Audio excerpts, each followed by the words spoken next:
এ নিয়ে আমি কোনো মন্তব্য করতে চাই না। কি হচ্ছে দেখা যাক, লক্ষ্য করা যাক। উনি স্বাস্থ্যকর মানুষ, আমার মনে হয় ওনার শরীরে একদম ঠিক আছে। দেশের উপরাষ্ট্রপতি তথা রাজ্যসভার চেয়ারম্যান জগদীপ ধনখড়ের হঠাৎই পদত্যাগ নিয়ে মুখ খুললেন মমতা ব্যানার্জি। স্বাস্থ্যজনিত কারণ দেখিয়ে আকস্মিকভাবে উপরাষ্ট্রপতি পদে জগদীপ ধনখড়ের ইস্তফার নেপথ্য কারণ নিয়ে জল্পনা তুঙ্গে। এই বিষয়ে তেমন কোনো প্রতিক্রিয়া না জানালেও তার মন্তব্যে জল্পনা উস্কে দিয়েছে। কি বলেছেন মুখ্যমন্ত্রী মমতা বন্দ্যোপাধ্যায়, আসুন এক ঝলকে আপনাদের শোনাই, শুনুন। I don't have any comments about it because let us see the things. Let us watch. He's wealthy man. He's a healthy man. I think his health is absolutely okay. দিল্লির রাজনীতিতে সোমবার রাত থেকে নতুন চাঞ্চল্য ছড়িয়েছে। উপরাষ্ট্রপতি তথা রাজ্যসভার চেয়ারম্যান জগদীপ ধনখড় হঠাৎই পদত্যাগপত্র দিয়েছেন রাষ্ট্রপতি দ্রৌপদী মুর্মুকে। নিজের ইস্তফাপত্রে তিনি শারীরিক অসুস্থতার কারণ দেখালেও রাজনৈতিক মহলের বড় অংশ সেই ব্যাখ্যা মানতে নারাজ। সোমবার বিকেলেই ধনখড়কে রাজ্যসভার একাধিক সাংসদদের সঙ্গে স্বাভাবিক আড্ডায় দেখা গিয়েছিল বলে জানিয়েছেন তারা। মঙ্গলবারের অধিবেশন নিয়েও কথাবার্তা হয়েছিল, এমনকি অধিবেশনের প্রস্তুতিতেও তিনি সক্রিয় ছিলেন বলে সূত্রের খবর। সেই তিনি মাত্র কয়েক ঘন্টার মধ্যে রাষ্ট্রপতিকে চিঠি লিখে জানান অসুস্থতার কারণে আর এই পদে থাকা সম্ভব নয়।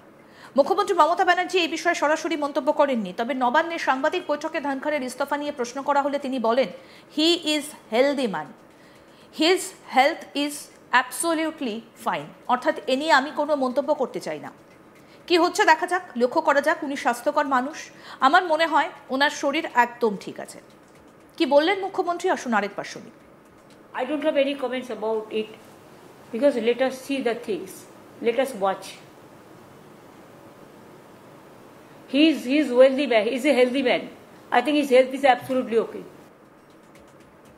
প্রধানমন্ত্রী নরেন্দ্র মোদী মঙ্গলবার সকালে সোশ্যাল মিডিয়া ধনখড়ের বিভিন্ন পদে কাজের প্রশংসা করে তার সুস্বাস্থ্য কামনা করেছেন, কিন্তু হঠাৎ পদত্যাগের কারণ নিয়ে কোনো ব্যাখ্যা করেনি কেন্দ্র। কংগ্রেসের সর্বভারতীয় সভাপতি এবং রাজ্যসভার বিরোধী দলনেতা মল্লিকার্জুন খার্গেও বিষয়টা নিয়ে সংশয় প্রকাশ করেছেন।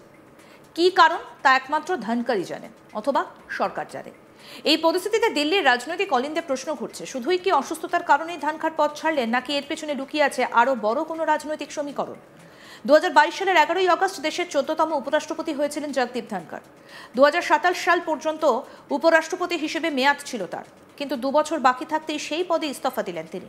রাষ্ট্রপতিকে পাঠানো চিঠিতে তিনি লিখেছেন, চিকিৎসা সংক্রান্ত পরামর্শ মেনে চলার জন্য এখনই উপরাষ্ট্রপতি পদ থেকে পদত্যাগ করছি।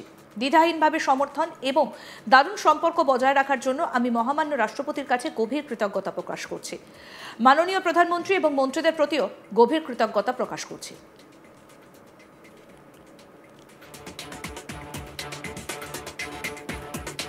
এই বিষয় নিয়ে কথোপকথনে আমার কলিগ কৌশিক দাস, অনুপম মিশ্র এবং সুচেতা কি প্রতিবেদন তুলে ধরলেন, শুনবো এবার।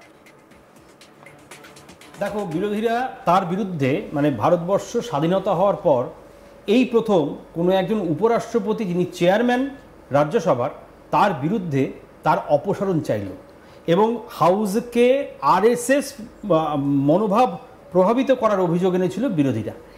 এই প্রথম ভারতবর্ষ স্বাধীন হওয়ার পরে কোনো উপরাষ্ট্রপতি তার মেয়াদকাল শেষ হওয়ার আগে 27শে মেয়াদকাল শেষ হওয়ার কথা তিনি 2025 সালে নিজেই স্বেচ্ছায় নাকি কারো চাপের কাছে সেটা সময় বলবে, তিনি রিজাইন করলেন বা ইস্তফা দিলেন। এখানে মূল যে বিষয়টি বারবার যেটা উঠে আসছে, বিরোধীরা যে অভিযোগটা করছে, জসবন্ত বার্মার ইমপিচমেন্ট এটা অস্বস্তিতে ফেলছে জগদীপ ধনখড়কে, একদম স্পষ্ট। এই বক্তব্য কিন্তু দিল্লির রাজনৈতিক মহল, আইনজ্ঞ মহলের কাছে উঠে আসছে। কিন্তু এখানে একটা জিনিস, কিরণ রিজিজু তো নিজেই চেয়েছিল যে ইমপিচমেন্ট হোক, বিজেপির অনেকে নিজেই চেয়েছিলেন, আর তারা অনবোর্ড ছিলেন, বিরোধীদের সঙ্গে অনবোর্ড ছিলেন। তাহলে এটা কেন অস্বস্তিতে ফেলছে সরকারে? কি সরকারের অনুমতি না দিয়ে তিনি কি চর্চা করিয়ে দিলেন? ঠিক কালকে কি সরকারকে না বলে তিনি ওই চর্চার জন্য রাজি হলেন? এটা কি এত বড় বিষয় ছিল সরকারের জন্য? বা সরকার বিগত কয়েক মাস ধরে অনেকগুলো এরকম বিষয় হয়েছে যেটা সরকারের মতে হয়নি, সেটাও কি আদৌ এই বিষয় ছিল? এইসব অনেক জল্পনা।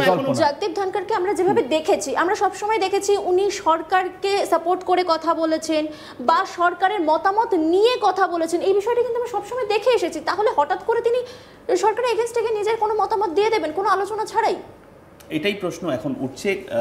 কৌশিক যেটা বলছিল যে এই নানা ধরনের জল্পনা কাল রাত 9টার পর থেকেই শুরু হয়েছে, যে এটা কিন্তু স্বাভাবিক কিছু নয়। কৌশিক যেটা বললো যে 2027 মেয়াদটা পূরণ হচ্ছে, তার আগে হঠাৎ করে, আর কালকে তো তিনি সারাক্ষণ ছিলেন, চর্চায় ছিলেন, অধিবেশনে ছিলেন, তারপরে হঠাৎ কি হলো এই 4টের পর থেকে 9টা অবধি এমন একটা কিছু কি হলো যে সেরকম ভাবে ইস্তিফাটা এলো, সেটাই নিয়ে প্রশ্নটা উঠছে। এবং এখানে আরও একটা বিষয় কিন্তু সামনে আসছে, যেটা নিয়ে আলোচনা করতেই হচ্ছে, যে সুপ্রিম কোর্টের অনেক বিষয় নিয়ে তিনি মাঝে মধ্যেই ভোকাল হয়েছেন, তিনি কথা বলেছেন, সেই বিষয়টাও আমরা দেখেছি। সেই বিষয়টা নিয়ে তাকে কি আগে তাহলে কখনো সাবধান করা হয়নি? দেখো, তিনি পেশায় লয়ার, অনেকদিন আগে কিন্তু তিনি লয়ার ছিলেন, তারপরে লয়ের ব্যাপারে অনেক কিছু জানেন তিনি। পশ্চিমবঙ্গের যখন তিনি রাজ্যপাল ছিলেন তখনও এইসব নিয়ে অনেক কথা বলতেন। তারপরে বিগত কয়েক মাস ধরেই যেটা দেখা যাচ্ছিল যে অনেক প্রশ্ন তিনি তুলছিলেন। তো এটাও কি কারণ ছিল? এই সব নানা রকমের প্রশ্ন এখন কিন্তু আসছে, নানা রকমের জল্পনা শুরু হয়েছে, অনেকগুলো জল্পনা, সেটা বললাম, ABCDE। এবার কেউই মুখ খুলছে না। যেই পার্টিগুলো, একটা পার্টি হলেন জগদীপ ধনখড়, অন্য পার্টি হলেন সরকার, এই দুটো মেন, তারা কিন্তু মুখ খুলছেন না। তাহলে আদৌ কি হয়েছিল সেটা আমার মনে হচ্ছে সময় সাপেক্ষ, হয়তো কিছুদিনের মধ্যে এটা জানা যাবে, বা অনেক বছর পরে এটা জানা যেতে পারে, এটাও হতে পারে। বাট আমার মনে হচ্ছে 1 সপ্তাহের মধ্যে ব্যাপারগুলো ক্লিয়ার হতে পারে যে আদৌ কি হয়েছিল। তাহলে এর পরবর্তী সময়ে ওই জায়গাটা কে নিতে যাচ্ছে? জল্পনা কি বলছে? দেখো, সেটাই আমি বললাম, একটি জল্পনা ছিল যে নীতিশ কুমার, যিনি এখন বিহারের মুখ্যমন্ত্রী, ওনাকে উপরাষ্ট্রপতি পদে বসানো হবে। বিহার ইলেকশনের ঠিক আগে বিহারের মুখ্যমন্ত্রী চেঞ্জ হবে, বিজেপি মুখ্যমন্ত্রী ওখানে আনা হবে। ডেপুটি CM এর ক্ষেত্রে নীতিশ কুমারের যে ছেলে, তাকে সেখানে বসানো হবে। এই একটি জল্পনাও কাল রাত থেকে চলছে।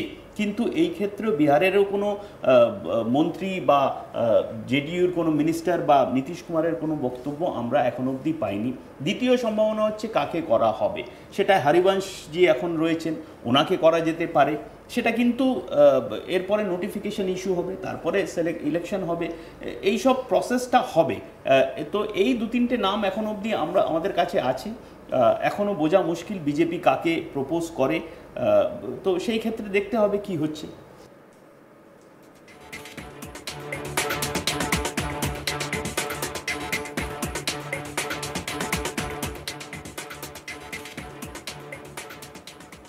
আরও আপডেট পেতে দেখতে থাকুন আজ তাক বাংলা। সাবস্ক্রাইব করুন, নোটিফিকেশন পেতে বেল বাটন অপশন প্রেস করুন, হোয়াটসঅ্যাপেও ফলো করুন আজ তাক বাংলা।